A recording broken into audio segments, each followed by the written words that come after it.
Ito na po ang aking panandaliang tanghalian. Ang chicken sausage, 2 eggs, and fried rice. Salamat po. Kain tayo. Loves! Dahil tinamad si Inday ngayon magluto ng pagkain, meron tayong ready-made na chicken sausage. Yan po ang aming pananghalian ngayong araw na ito. Yan po, kumukulo na. Lagyan ko muna siya ng tubig kasi gusto ko siya maluto sa maluto sa tubig muna bago ko prituhin. Habang kumukulo siya, lagyan na natin ng kaunting mantika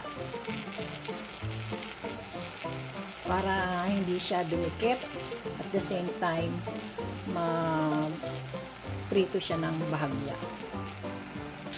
Ayan na po, medyo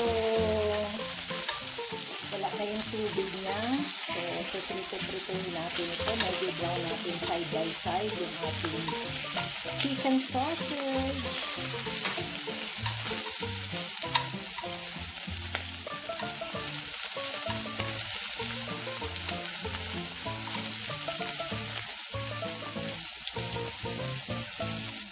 Ayan po, tapos na siya. Haluin na natin.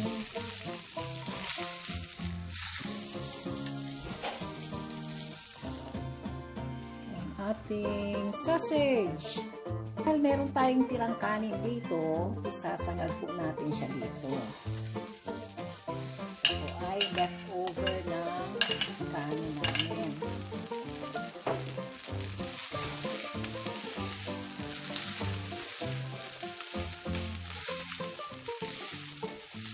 Diba, si Inday mapamaraan.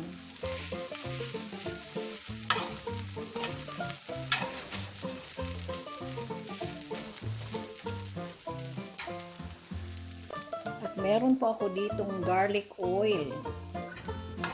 Yun po ang isasama natin dito para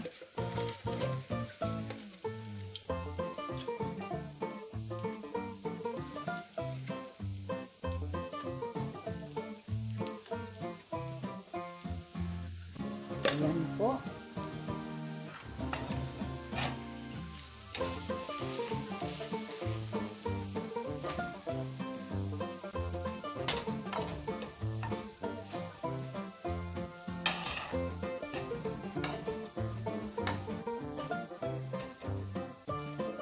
So, lalagyan na lang po natin ito ng kaunting salt.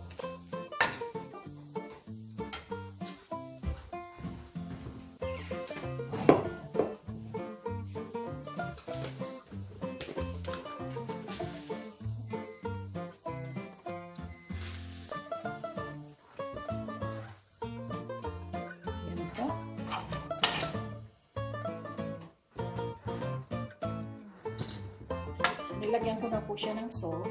Haluin ko lang.